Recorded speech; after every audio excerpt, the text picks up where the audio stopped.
हमारा आज का टॉपिक है कॉलिगेटिव प्रॉपर्टी। ये क्या होता है, इसकी डिफिनीशन क्या है, पहले देख लेते हैं। Property of an ideal solution, ऐसा एक आइडियल सोल्यूशन जिसकी प्रॉपर्टी है which depends only on number of solute, यानी कि जो हम लेस अमाउंट में सॉल्यूट ऐड करते हैं उस पर डिपेंड करती है। यानी property of an ideal solution which depend only on the number of solute dissolve in a definite amount of solvent and do not depend upon the nature of solute, यानी कि nature पे नहीं depend करती, only numbers पर करती है। यानी कि नंबर्स कि मतलब कितना अमाउंट में हम सोल्यूट को ऐड कर रहे हैं। डेट अब यहाँ पे देखो यानी कि नंबर्स आ गया तो इसका टर्म यानी कि हमारा मोल, याद रखना कि कितने मोल में कितना अमाउंट ऑफ मोल हम क्या चीज़ ऐड कर रहे हैं ये आएगा। और ये कितने टाइप की होती हैं ये भी और देख लेते हैं, कॉलिगेटिव प्रॉपर्टीज़।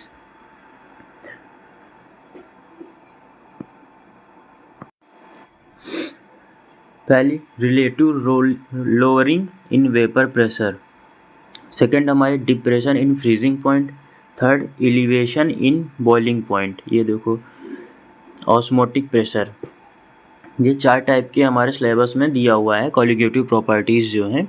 यानी कि ये सब के सब अमाउंट ऑफ सॉल्यूट में डिपेंड करती हैं, कितना अमाउंट हम सॉल्यूट ऐड करते हैं किसी बीकर में जिसमें सॉल्वेंट पहले से प्रेजेंट है, सॉल्यूट ऐड किया हमने तो इसमें कितना चेंजेस आएगा। तो इन प्रॉपर्टीज़ में चेंज आता है जो कि डिपेंड होता है कि कितना अमाउंट ऑफ सॉल्यूट एडेड, इस पर डिपेंड करता है, ना कि नेचर।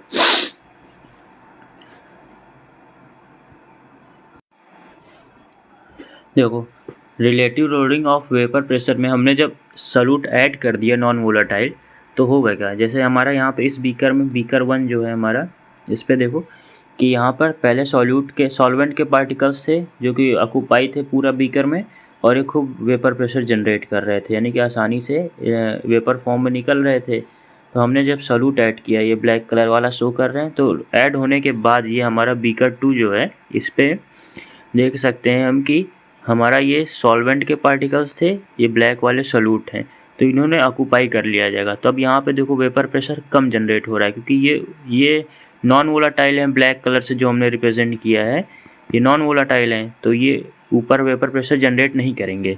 और प्लस जो वेपर प्रेशर जनरेट हो रहा था उसकी जगह पे आ गए, यानी कि इसके नीचे यहाँ पे ब्लू वाले पार्टिकल्स हैं तो ये निकल नहीं पा रहे हैं हमारे, यानी कि सॉल्वेंट के पार्टिकल्स। तो इसलिए हमारा ऐसा सॉल्यूट ऐड किया जिससे हमारा वेपर प्रेशर कम हो गया, तो यही relative lowering of vapour pressure हो गया।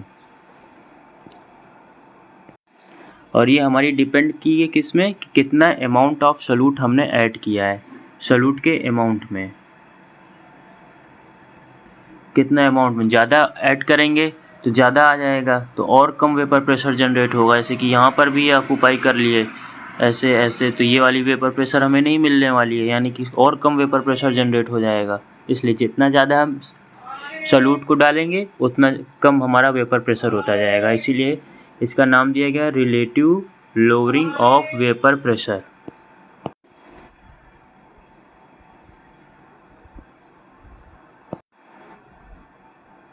तो पहले हमारा इनिशियल स्टेज जो है, इसे हम इनिशियल स्टेज अपना मानते हैं।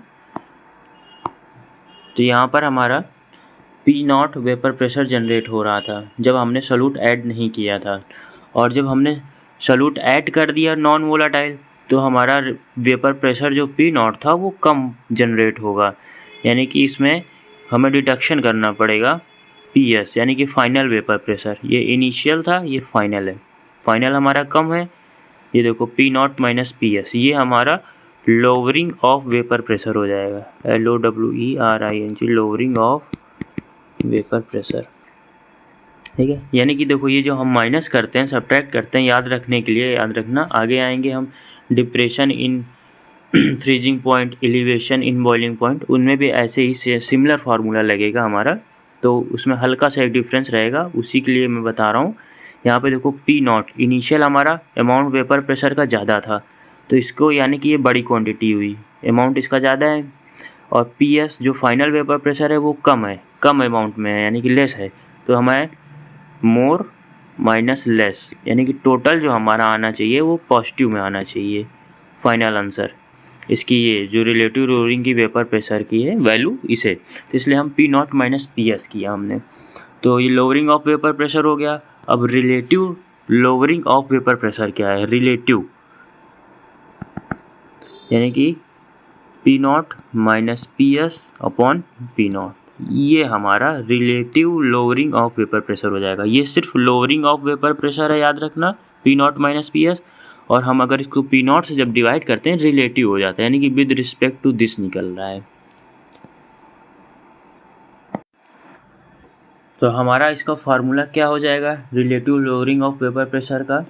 ये देखो, ये lowering of vapour pressure P not से कर दिया तो ये relative lowering of vapour pressure हो गया, रिलेटिव हो गया। और ये डिपेंड किस पे करता है? मैंने बताया कि अमाउंट ऑफ कितना सल्यूट हम ऐड कर रहे हैं, तो ये सल्यूट है N2, ये लिखा हुआ है देखो, N2 moles of solute added upon N1 upon N2, ये सोल्यूशन का मोल हो गया, जिसमें कि ये एक सॉल्वेंट, ये सल्यूट, तो टोटल हमारा सोल्यूशन बन जाता है। ये मोल ऑफ सॉल्वेंट देखो यहाँ पे लिख दिया है मैंने N1, और N1 plus N2 mole of solution. तो अब इसमें कोई कन्फ्यूज़न नहीं होगी। हमारा फाइनल फार्मूला क्या बन गया है?